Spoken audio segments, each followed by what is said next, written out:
Seja bem-vindo, seja bem-vinda a mais uma consultoria gratuita, nossa tradicional live de perguntas e respostas que acontece toda quarta-feira às 20 horas no meu canal no YouTube, onde eu entro ao vivo para responder semanalmente dúvidas, perguntas de quem está ali ao vivo comigo. Por que eu faço isso? Porque todos os dias a gente posta diversos vídeos, posts, muito conteúdo para que você consiga efetivamente lucrar nas altas e nas quedas da bolsa, consiga se transformar num investidor, numa investidora sempre em alta. Mas é normal, no processo de aprendizagem surgem dúvidas. Então a gente para uma vez por semana, responde as dúvidas para se preparar para uma nova semana de aprendizado, tá? Então, o que acontece? Você vai ficar agora com a gravação da nossa última consultoria gratuita. Você pode participar na próxima quarta-feira, 20 horas, normalmente. Combinado? Só tenho um pedido importante para te fazer antes de começar aqui a nossa gravação da consultoria gratuita. Seguinte, se você já acompanha meus vídeos, já acompanha meus conteúdos, se você sabe que eu me aprofundo, eu não economizo conteúdo mesmo, se você gosta do nosso material, toca aqui embaixo em gostei, tá? Isso é muito importante pra gente. Pra você é só um piquezinho, mas, poxa, isso dá um gás, uma motivação pra mim, pra minha equipe, e é uma forma de a gente fazer esse conteúdo chegar para mais pessoas e a gente conseguir ajudar mais gente, tá? Então, conto com essa sua ação simples de tocar no botão de gostei, vai ajudar muito a gente a conseguir ajudar mais pessoas, tá bom? Agora sim, vamos para a primeira pergunta de hoje. As ações que estão negativas, ou seja, estão caindo, é interessante comprar mais delas para diminuir a média? Vamos falar um pouquinho sobre isso, tá? Investir numa ação, a ação tá caindo, será que eu compro mais para diminuir o meu preço médio? A gente precisa entender duas coisas muito importantes sobre isso, tá? O que você talvez leve como verdade é uma grande bobagem, só que se você tiver um viés diferente, pode estar certo. Como assim? É bem complexo o que eu vou te explicar. Na verdade, é bem simples o que eu vou te explicar aqui, mas a gente torna muito complexo na nossa cabeça.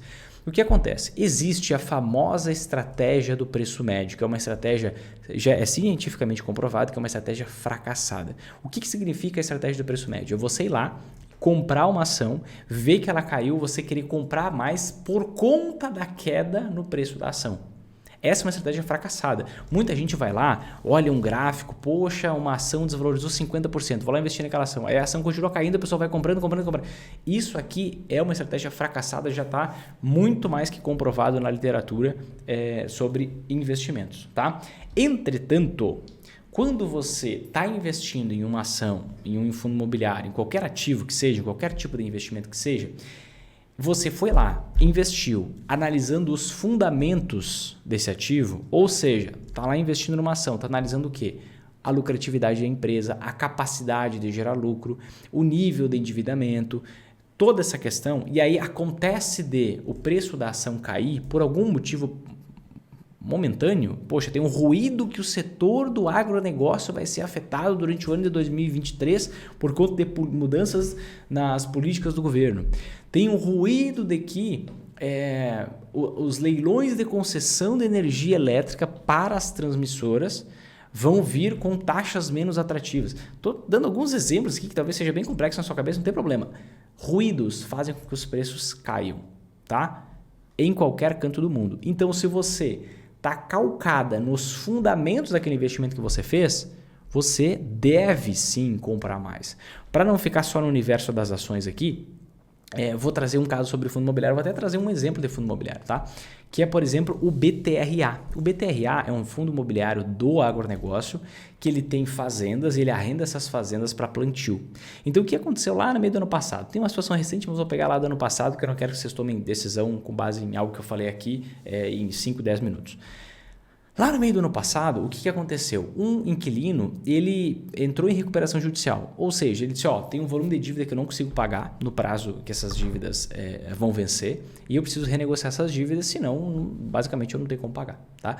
E ele deixou de pagar o arrendamento daquela fazenda que ele arrendava do fundo imobiliário. O fundo imobiliário deixou de distribuir dividendo. O que aconteceu com o preço da cota do fundo imobiliário? Naquele exato momento, o preço da cota despencou.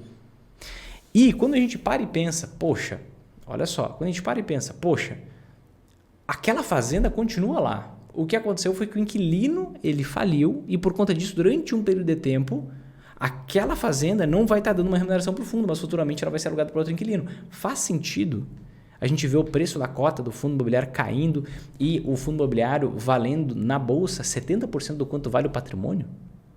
Não faz sentido. Então ali é uma clara oportunidade de compra. Vamos pegar um outro caso aqui. Vamos pegar o caso, deixa eu pensar aqui, do Banco do Brasil. Será que a gente vai pegar? Não, do Bradesco, tá? No caso de uma ação, Bradesco. Poxa, o Bradesco está tendo um lucro menor do que ele tinha no passado. Está sendo afetado no lucro, só que ele está valendo na bolsa menos do quanto vale o patrimônio dele. Para uma empresa valer na bolsa menos do que quanto vale o seu patrimônio atual, ela teria que dar prejuízo. Concorda comigo? Porque quando uma empresa dá prejuízo, você consegue inferir, opa, o patrimônio dessa empresa vai ruir, vai diminuir. Só que é uma empresa que continua dando lucro multibilionário. Então, não faz sentido, mas não por conta da queda no preço, por conta dos fundamentos. Então, a grande questão é, preço da ação caiu. Eu devo comprar mais? Depende. É uma Americanas, no caso de uma fraude? É uma empresa que começou a dar um prejuízo gigantesco?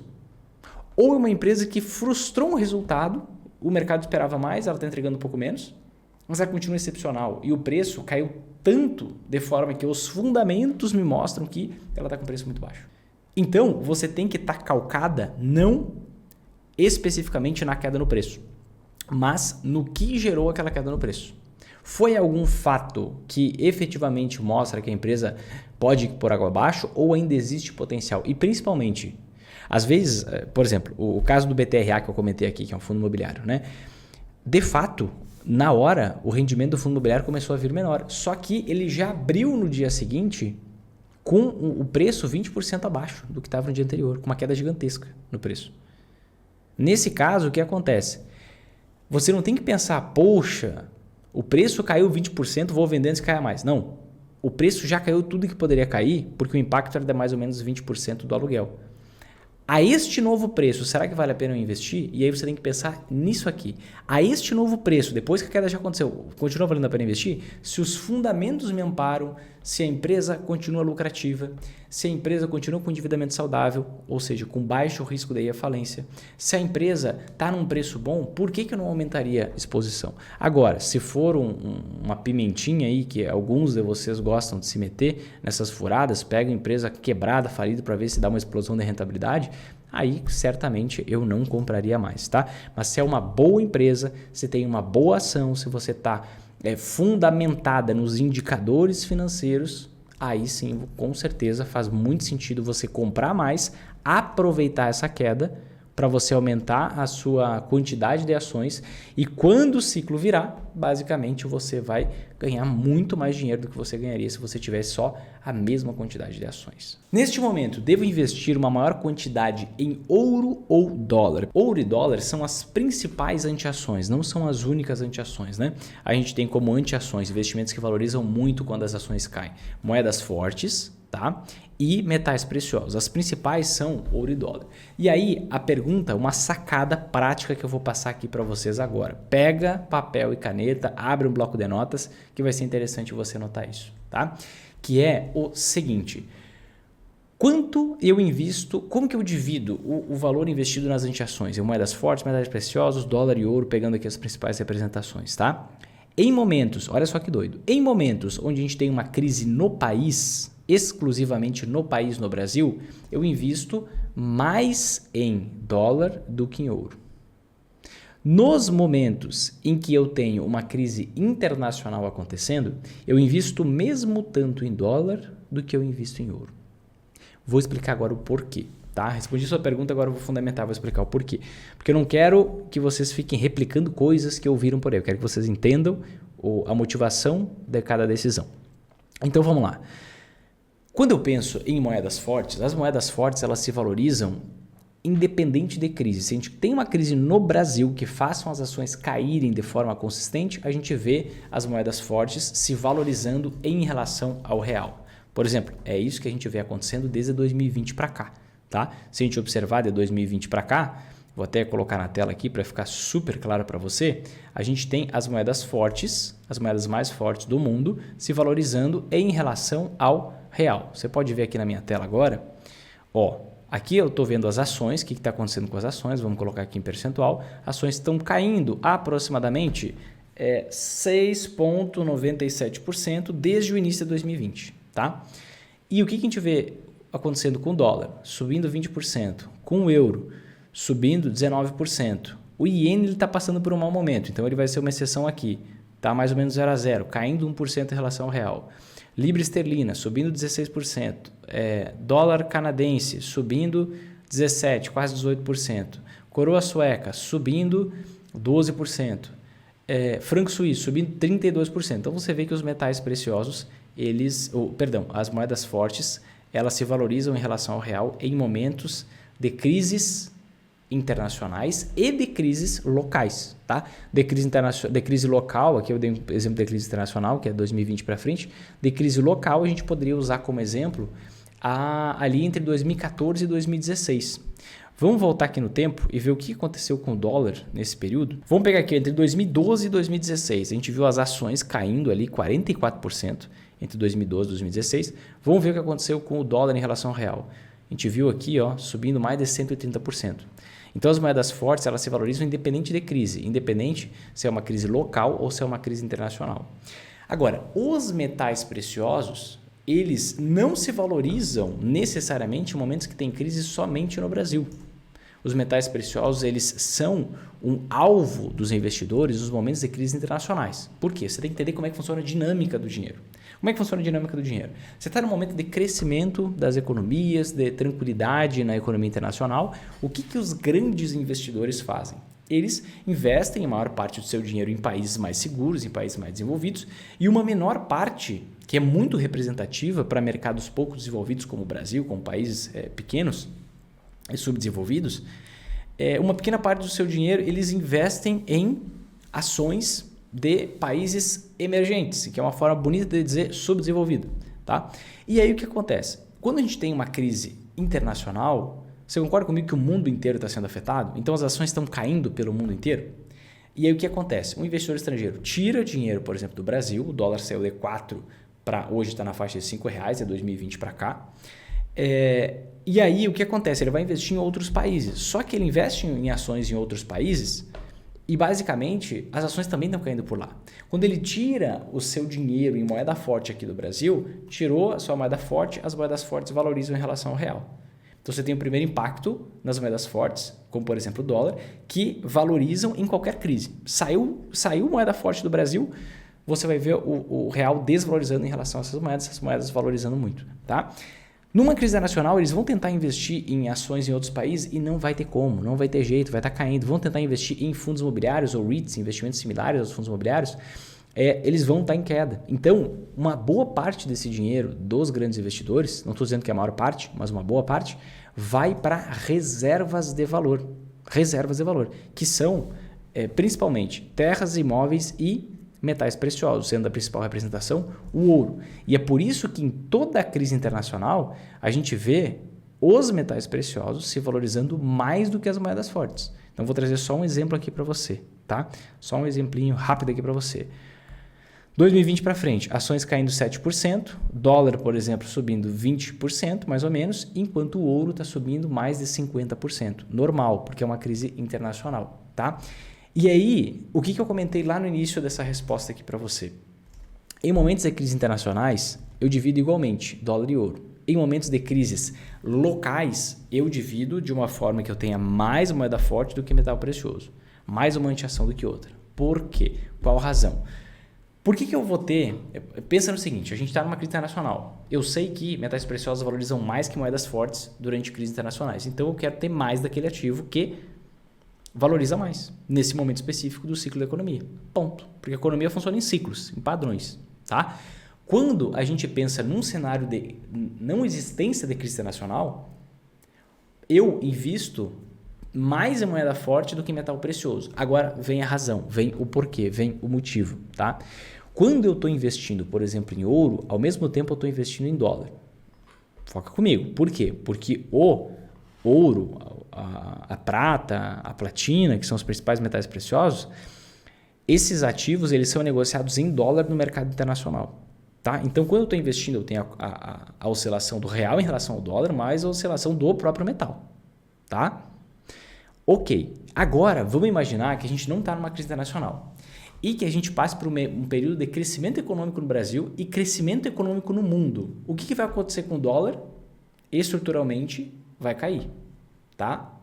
E o que vai acontecer com o ouro? Se a gente está no momento de crescimento mundial, vai cair. Se eu tiver muito dinheiro investido em ouro, eu vou ter uma dupla queda. Uma queda tanto do ouro em si, quanto do dólar. E eu vou ter uma queda muito grande que vai afetar a minha rentabilidade. Então eu tenho essa alteração tática. Existe uma parte estratégica na metodologia para você lucrar nas altas e nas quedas da bolsa. Existe uma parte tática. Essa é uma alteração tática. Então, quando tem crise internacional acontecendo, eu quero ter uma maior exposição ao ouro. Até porque falei muito para vocês sobre isso no ano passado. O ouro ele leva mais tempo para se valorizar. Geralmente tem uma crise de liquidez entre 6 meses e 12 meses no início de uma crise internacional. Depois o ouro começa a despontar. A gente viu isso começando a acontecer agora em outubro. Aconteceu de imediato na semana do álcool gel lá.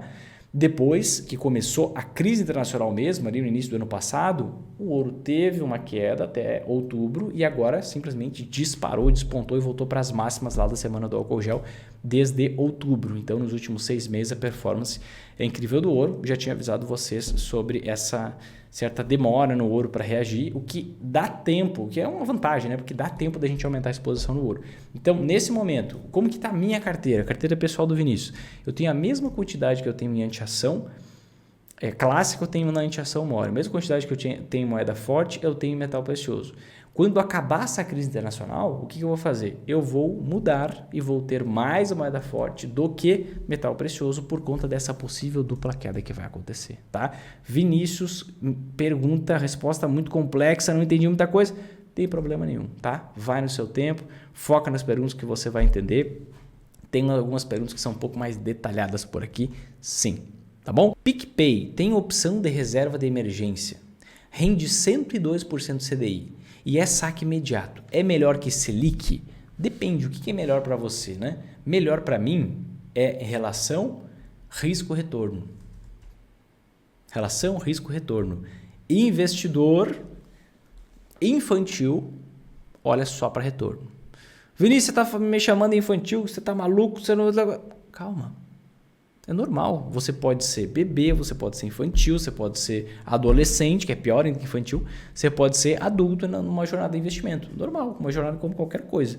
Só que a infantilidade é você olhar para 2% a mais do CDI e ficar fascinado com essa ideia de ganhar um dinheiro a mais. Isso não vai mudar a sua vida. Primeira coisa que eu quero te dizer. Tá? Segundo ponto. Quando você coloca o seu dinheiro no PicPay, você tem um nível de risco muito, mas muito superior ao investir no Tesouro Selic, que você vai ter 2% do CDI a menos. Então, o que seria 100% CDI? Seria você ganhar hoje, você lucrar hoje, certo? É o equivalente a mais ou menos 13,65% ao ano, mais um spreadzinho que tem lá que o Tesouro Direto paga. Tá? Se você ganhar 102% CDI, quanto que você vai ganhar mais? Deixa eu ver. 13,75 vezes 1,02. Você vai ganhar 14% ao ano. Você vai ganhar 0,25% ao ano. 0,25% a mais ao ano. Tá? E tem uma outra questão. Quem que emite esse investimento que você está falando, né? Porque aqui eu acho que você não comenta nem no nome, né? Ó, tem opção de reserva de emergência que rende 102% de CDI. Então, opção, eu não sei qual é o tipo de investimento. Se esse título estiver sendo emitido pelo PicPay, abre o olho. Abre o olho. Sabe por quê? Olha aqui. Entrei no site, talvez muitos de vocês não conheçam, que chama Banco Data. Tá? O Banco Data, ele pega as instituições financeiras e ele vê lá, ó, PicPay Instituição de Pagamento SA.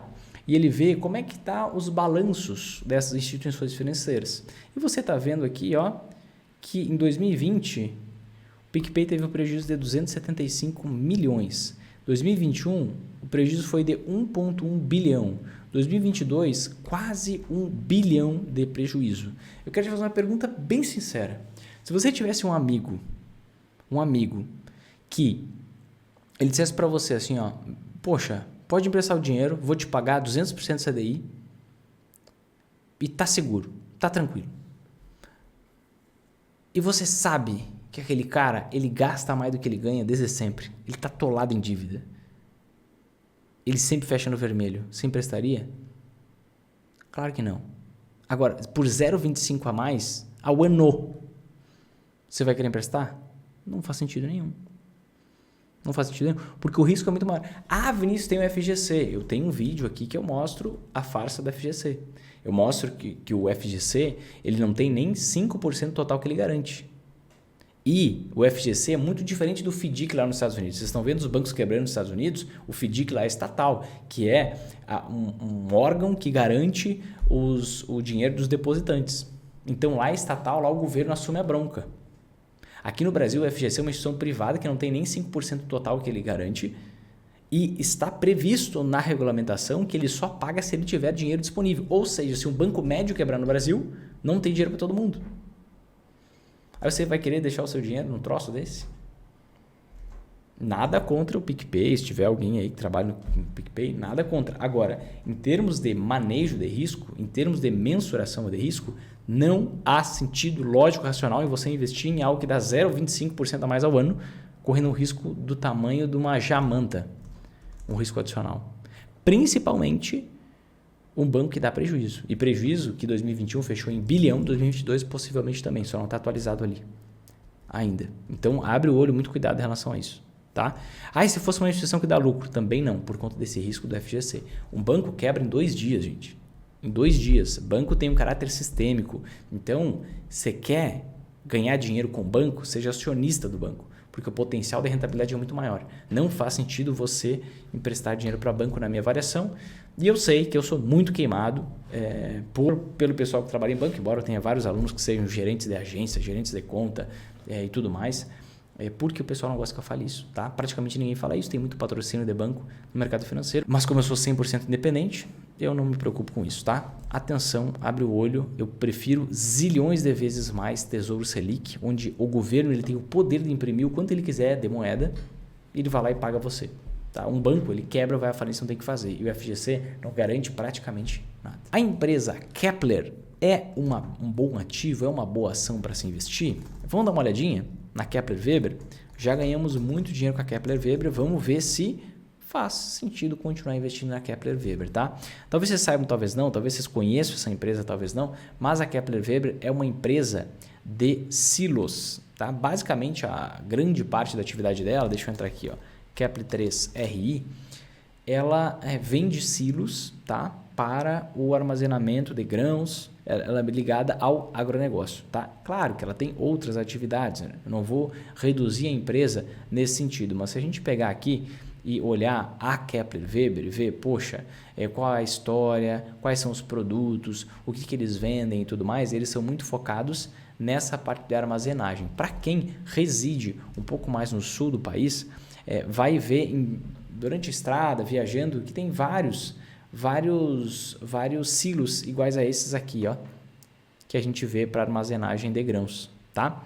Mas lá para cima eu não sei, porque eu viajo mais de avião, não viajo muito de carro, mas aqui mais no sul do país você enxerga isso, tá? E basicamente quando a gente olha aqui para a Kepler Weber, a gente vai ver uma empresa com excelentes indicadores, uma empresa que não tem dívida, tem uma dívida líquida negativa, o que isso significa? Ela tem, ó, cadê você? Ela tem mais dinheiro em caixa do que dívida para pagar, então ela não é nada afetada praticamente nada afetada com essa alta nos juros que a gente está vendo, que está ferrando as empresas. Ela está nadando de braçada, está tranquilaça, tá? Porque ela não tem dívida. Ela tem um retorno, um lucro líquido em relação ao seu patrimônio muito alto. Então imagina, aqui, ó, por exemplo, só nos últimos 12 meses, tá? Ela tinha um patrimônio de X, ela conseguiu crescer em 50% do seu patrimônio. Uma empresa bilionária, é muito difícil acontecer isso. Ela tem uma margem de lucro muito elevada, tá? 20% de margem de lucro, ou seja, a cada R$100 que entra na empresa, R$20 ficam como lucro líquido final. Isso aqui é muito elevado e está com um patamar de preço extremamente atrativo, tá? E num setor bastante resiliente. Então é muito interessante. Olha só a evolução no lucro. Estratosférico. E agora ela passou a distribuir bastante dividendo. Ó. A gente pode ver que o dividend yield nos últimos 12 meses, ou seja, o quanto ela pagou de dividendo nos últimos 12 meses em relação ao preço atual da ação, está em mais de 13%. Tá? Então, cheira muito bem. Muito interessante a ação da Kepler. já nos fez muito felizes, já nos fez muito contente.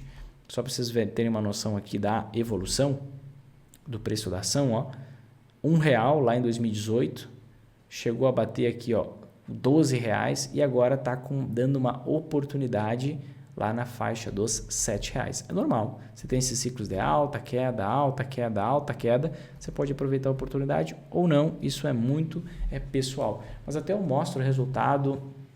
Mostrei um tempo atrás em um vídeo o resultado de uma aluna da Jussara, se eu não me engano, que foi, eu acho que um ganho de mais de 100% na Kepler. Então a gente analisou, foi uma das que a gente identificou dentro da mentoria e alguns, enfim, a decisão do investimento é individual, é de cada um, né? Ela decidiu investir na ação e obteve isso, tá? Gosto muito da empresa, gosto do setor, vejo como interessante, um bom momento, mas está sofrendo no curto prazo em virtude de todo esse burburinho em relação ao agro, só que o agro tem muita margem, muito espaço para crescer.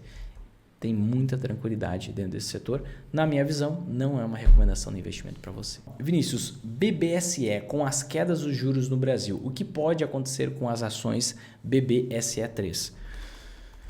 Vamos lá. O negócio de uma seguradora, ele é muito impactado pela taxa de juros, tá? Então essa é uma pergunta boa. Pode parecer que é uma pergunta, poxa, o cara quer prever o futuro, ele quer adivinhar o futuro, mas não, né? A taxa de juros, ela acaba influenciando muito o resultado de seguradoras, como por exemplo BB Seguridade, tá? E aí o que a gente consegue perceber? Deixa eu só trazer aqui para vocês, tá? BB Seguridade tem uma vantagem de ter toda a carteira de clientes do Banco do Brasil, que é extremamente grande, tá? E quando a gente olha aqui, ó, a lucratividade da BB Seguridade, a gente vê que é uma lucratividade que, ó, ela cresce em momentos que a taxa de juros cresce. Olha aqui, 2015, 2016, a gente estava com juros em 14,25% ao ano. Depois a gente teve uma pequena queda no lucro da BBSE, tá? Ela é muito resiliente, empresas seguradoras são resilientes. Aqui teve um lucro um pouco fora do normal em 2019 e depois aqui, ó, os juros caíram para 2%, você lembra? Em 2020 e ela teve um lucro aqui que não caiu tanto. Então você vê que ela cresce o lucro quando a renda fixa rende mais, eu já vou explicar o porquê. Cresce aqui, ó, 2022, cresceu bastante o lucro, mas quando o juro cair, o lucro pode decair um pouquinho, tá? E por que isso acontece? Porque a estratégia de investimento de uma seguradora, deixa eu vir aqui para baixo, é o seguinte, olha só o caminhão de dinheiro que ela tem em caixa. Como é que funciona uma seguradora? Uma seguradora, ela recebe dinheiro dos seus clientes que estão pagando ali o seu seguro, a parceria do seguro de vida, seguro de carro, seguro seja lá do que for, e ela vai deixando esse dinheiro em caixa investido em renda fixa. Então, muito do lucro das seguradoras vem da rentabilidade da renda fixa. Só que nesses momentos, isso que é interessante, nesses momentos onde a taxa de juros está maior, geralmente a gente está com inflação mais alta, a gente geralmente está com uma crise na economia, então não tem tanta gente assim contratando seguro, né? No momento que a taxa de juros cai, o que acontece?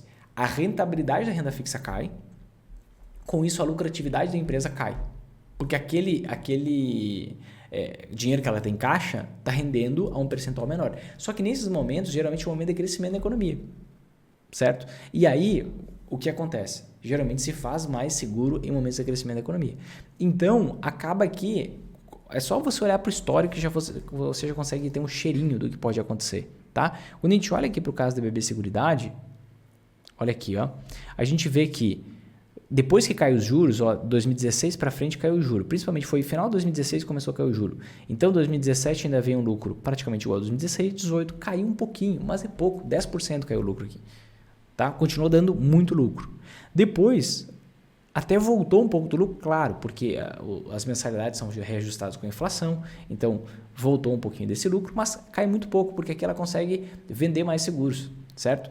E em 2022 a gente teve uma grande elevação no lucro, pode ser que caia um pouquinho, mas não vai cair nada a ponto de fazer com que a empresa ela quebre, que a empresa vá passar por muita dificuldade.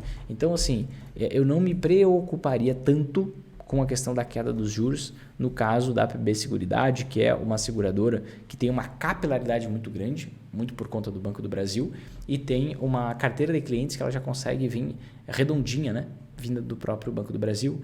Então, eu gosto da ação, tá? Gosto da ação. Ela tem uma peculiaridade ali no preço em relação ao patrimônio. Isso eu explico para os meus alunos dentro do programa. Parece cara, mas não é. E eu não vejo assim motivo para ficar apavorado por conta da queda no juro que a gente vai ter, provavelmente em 2025, no Brasil. Tá bom? Professor, explica o que seria alavancagem nos fundos imobiliários. Essa alavancagem, de fato, é algo bom ou ruim? O que seria um bom nível de alavancagem e onde que eu verifico? Excelente pergunta, tá? Vamos lá, alavancagem. O que significa alavancagem? Quando a gente pensa numa empresa, presta bem atenção e anota, tá? Quando a gente pensa numa empresa ela pode emitir dívida, ou seja, ela pode pegar dinheiro emprestado para qualquer finalidade que ela quiser. Um fundo imobiliário ele não pode emitir dívida. Um fundo imobiliário, basicamente, é uma reunião de milhares de investidores que eles se unem, tem um gestor lá que vai pegar o dinheiro de todo mundo, vai comprar imóveis e colocar para alugar. Em geral vai ser isso, tá? Na maioria dos fundos imobiliários. Quando um fundo imobiliário ele usa alavancagem na sua estratégia, o que ele está fazendo? Tá? Vou pegar um exemplo aqui. Digamos que um fundo imobiliário ele tem um patrimônio de 300 milhões de reais. Só que com esse patrimônio de 300 milhões de reais, ele conseguiu comprar 3 imóveis, 3 de 100 milhões de reais. E ele gostaria de ter uma maior diversificação de imóveis. Só que o que está acontecendo? Está acontecendo um momento meio ruim de mercado para ele lançar novas cotas e captar mais dinheiro. Então, para ele aumentar a diversificação do fundo, ele pode usar a estratégia de alavancagem. O que significa a estratégia de alavancagem? Significa ele tomar dinheiro emprestado, Vinícius, mas não pode empréstimo. Calma. Tomar dinheiro emprestado, certo? Para ele comprar mais imóveis e colocar esses imóveis para alugar. Numa operação que dê lucro. Então, por exemplo, ele vai lá tomar um dinheiro emprestado a uma taxa de juros de inflação mais 5%, por exemplo, tá? E ele compra um imóvel, coloca esse imóvel para alugar, tudo na mesma operação, tá? E ele ganha dos inquilinos inflação mais 7%. Opa, ele tem um ganho aqui de 2%. Né? Então ele se alavanca, ele toma uma dívida para aumentar o patrimônio, para diversificar o patrimônio, aluga esse patrimônio, paga a dívida e sobe o lucrinho. Então ele ganha em lucro em diversificação. Agora, isso é alavancagem, tá? Então não é simplesmente tomar uma dívida para fazer o que eu bem entender com esse dinheiro. Eu preciso aplicar justamente nisso, em comprar mais imóveis e colocar esses imóveis para alugar, tá? Isso é alavancagem nos fundos imobiliários. Agora vem a segunda pergunta dentro da primeira. Isso de fato é algo bom ou ruim? Depende, tá? Isso é uma peculiaridade, né? Isso aumenta risco? Sim. Então eu não posso dizer que é bom ou ruim. Isso é uma peculiaridade. Agora, sim, aumenta risco. Por que aumenta risco? Imagina que você é um fundo imobiliário, vai lá e você tem uma alavancagem de 100%. Então eu tenho que vai ser de 50% na verdade, né? Mas eu dobro o meu patrimônio. Então eu tenho um patrimônio de 300 milhões e eu pego uma dívida de mais 300 milhões. Né? Então o que acontece? E aí eu compro o imóvel e eu alugo ele lá. Concorda comigo que os inquilinos desse imóvel, eles podem rescindir o contrato? E se eles rescindirem o contrato, o que vai acontecer? Vai faltar dinheiro em caixa para o fundo imobiliário pagar essa dívida que ele tem que pagar. Pegou dinheiro emprestado, se alavancou. Então, se a gente tiver uma vacância mais alta nesse fundo imobiliário, o que vai acontecer? Esse fundo imobiliário vai passar por maus lençóis, porque ele vai ter que pagar a parcela da sua dívida e ele vai tirar o dinheiro de onde? Vai tirar o dinheiro da distribuição para os cotistas. Então, esse fundo imobiliário vai passar a distribuir menos dividendos, porque ele vai ter que pagar essa dívida que ele tem.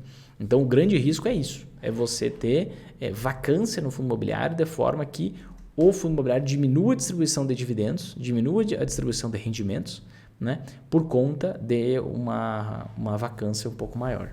Tá? O que seria um bom nível de alavancagem e onde que eu verifico? Você pode verificar no próprio relatório, tá, dos fundos imobiliários. Então, vou pegar um fundo imobiliário aqui que tem uma alavancagem bem elevada, talvez a mais elevada de todo o mercado, tá? Que é o BLMG 11. Se você descer aqui, ó, você pode abrir o relatório. Você vai lá nos comunicados, tá? Eu estou entrando no site Status Invest, eu venho aqui no relatório gerencial. Tá? Eu vou abrir aqui o relatório gerencial. Tá? Dentro do relatório gerencial, eu vou conseguir, esperando carregar o documento, eu vou conseguir ver esse nível de alavancagem. E basicamente é aqui que todos os fundos imobiliários vão mostrar. Tá bugado o site, não sei o que aconteceu. Mas basicamente você, o site não, o PDF, entra aqui, acessa o relatório e no relatório você vai ter as informações de alavancagem. Você acha que a crise internacional está acabando? Se sim, o ouro deve cair? Não, tá? Para mim, essa crise internacional que a gente está vivendo está só começando, tá? Só que a gente deve passar por ondas de crise, né? Não quero... Vou tentar aprofundar aqui, vamos ver se a gente vai conseguir. Isso aqui eu trato mais com os meus mentorados. Qual é a razão da crise que começou lá em 2020? Vinícius, é a semana do álcool gel. Não é. A semana do álcool gel é o gatilho, não é a razão, não é o motivo. O que gerou aquilo foi o quê? Um choque de oferta energético. Um choque de oferta do petróleo. Já vou explicar o porquê. Tivemos lá o fechamento, lockdown, tudo que é canto, fechamento geral. E o que aconteceu? Fechou tudo e o que é que aconteceu? A gente teve uma menor produção de energia, uma menor produção de petróleo, uma menor produção de energia de forma geral. Por conta disso, os preços do petróleo subiram 6 vezes, então saiu de $20 para $120, tá? E agora reduziu para a faixa de 70, 80 dólares. E o que aconteceu? Quando você tem aumento no preço do petróleo, você tem um aumento do custo do frete. Quando você tem um aumento do custo do frete, você tem um aumento do custo de todas as matérias, de todos os produtos na economia. Por quê? Porque basicamente você tem que movimentar todos os produtos na economia. Então você jogou o petróleo lá para cima, o que aconteceu? Você joga todos os preços para cima. É por isso que a gente vê uma inflação global acontecendo, certo? E aí quando você tem uma inflação global acontecendo, o que você tem que fazer? Tem que olhar o quê? Qual é o sintoma e qual é a causa. O sintoma e a causa. Quando você olha o sintoma, você vê inflação alta. O que você faz? Os países aumentam a taxa de juros. Aumentou a taxa de juros, o que acontece? A inflação cai. Você vê que a inflação está caindo, o que você faz? Você reduz a taxa de juros para incentivar o crescimento da economia. E aí, o que vai acontecer? Se você reduzir a taxa de juros, a inflação vai voltar a subir. Por quê? Porque a causa do problema não foi atacada. Qual é a causa do problema? Questão energética. Existe algo chamado de Agenda 2030 da ONU, que alguns de vocês podem concordar, mas é um câncer social, é um câncer energético, é um câncer em várias áreas do mundo. Tá? E o que acontece? Pela Agenda 2030 da ONU, os países, diversos países, eles fizeram um acordo de não explorar mais petróleo, focar só em energia limpa. Concordo que isso tem que ser feito, focar em energia limpa. Entretanto, você não pode comprometer a produção de energia mundial, dizendo, se não for energia limpa, eu não vou produzir, eu não vou deixar explorar petróleo. E aí, tem um monte de país queimando carvão, que é muito mais poluente que petróleo, para ter a energia. Porque demora para você ter toda essa exploração do petróleo. Só que isso não está sendo atacado. Os países não mudaram a sua postura em relação a isso. Então, a taxa de juros vai cair, a inflação vai disparar de novo por conta do aumento do preço do petróleo. Porque no momento de crescimento da economia, no momento em que a taxa de juros cai, as empresas trabalham mais, elas consomem mais produtos. No momento que os países crescem, gira mais frete, gira mais economia, consome mais energia. Se não está tendo aumento na produção de energia, o que vai acontecer? O preço da energia vai subir de novo. Subiu o preço do petróleo, vai impactar o frete, vai impactar todos os produtos. Então a gente está preso, tipo na década de 70. No meio do ano passado eu fiz uma live sobre isso. A gente está preso num período de ondas de inflação que a gente vai ter com o passar do tempo. Inflação, sobe taxa de juros, nova inflação, taxa de juros, até a gente resolver o problema energético. Quando a gente vai resolver o problema energético?